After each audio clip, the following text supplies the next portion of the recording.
That Rayla and Callum would become a couple in The Dragon Prince was clear to a lot of The Dragon Prince's fans for about as long as it was clear to the show's creators.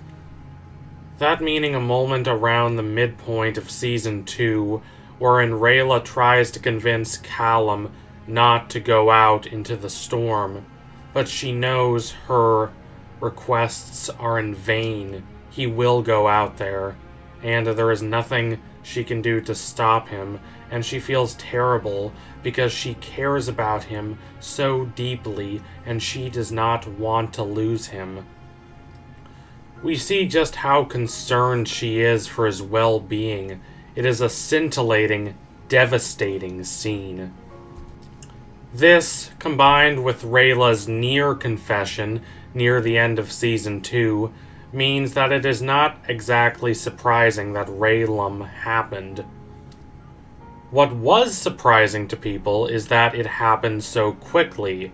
For many, this was a positive surprise, whether they just loved this couple so much they wanted to see them get together as soon as possible, or because they were just sick and tired of these will they or won't they relationships that keep getting stretched out even after all the tension is gone. However, for some, the relationship happening this quickly was an unpleasant surprise. There were those who did not want it to happen at all, whether because they just didn't like Rayla, or because they preferred Callum with Claudia, or for any other number of reasons. But there are also those who wanted this relationship to happen, but just think that it happened too quickly. They say it was not believable because the relationship between them was not developed enough before they admitted their feelings for each other. This video is an argument against both of those positions. It's an argument for Rayllum happening exactly as it did. Now, before we really get started, I'd like to clarify that I would not have minded a few more romantically tinged moments between Rayla and Callum in Season 2. It would have made the transition to the more romance-focused third season of the show more believable. However, just because we do not get these moments does not make this relationship preposterous. Far from it. We have to think about who Rayla and Callum are as people. Think about where Callum is at this juncture of his life. Romance is not the first thing on his mind. And he's lost his stepfather and his mother relatively recently, and he's now off on an adventure he does not understand, in a world he does not understand. It's all an enigma to him. He has no idea what Xadia is like, and he can only really guess at what it means for a world to just be flowing with magic. As importantly, what romantic feelings he has at this point are directed toward Claudia. Now, this does not mean he doesn't like Rayla. Certainly, he thinks of her as a strong friend and someone he can rely upon. He appreciates her more than pretty much anyone else does. He senses the connection between them, but he does not think of that connection as being romantic. What's important to note is that he does not explicitly think of this connection as unromantic either. It means he has not really thought about it. He does not have as much time to analyze his romantic life as we do. We have the detachment of distance. We can analyze his subtle motions and feelings toward others, but he can't.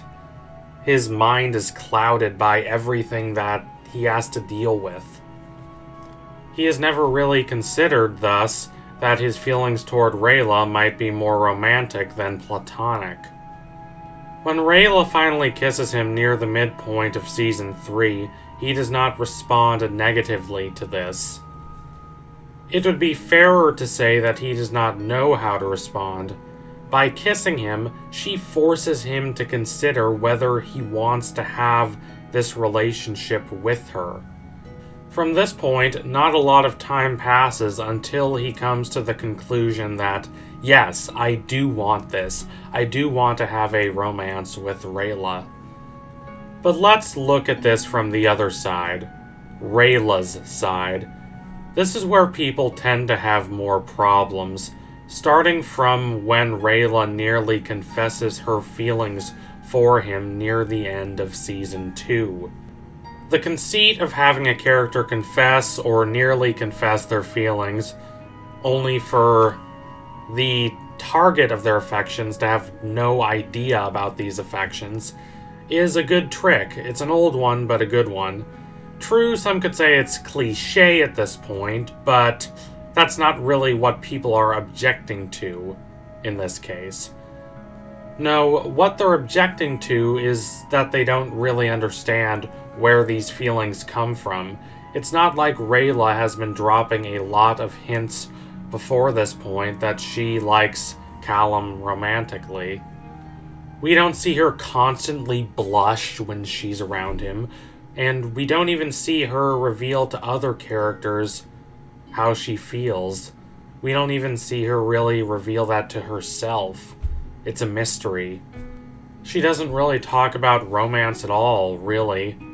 However, this makes a lot more sense when you think about who exactly Rayla is.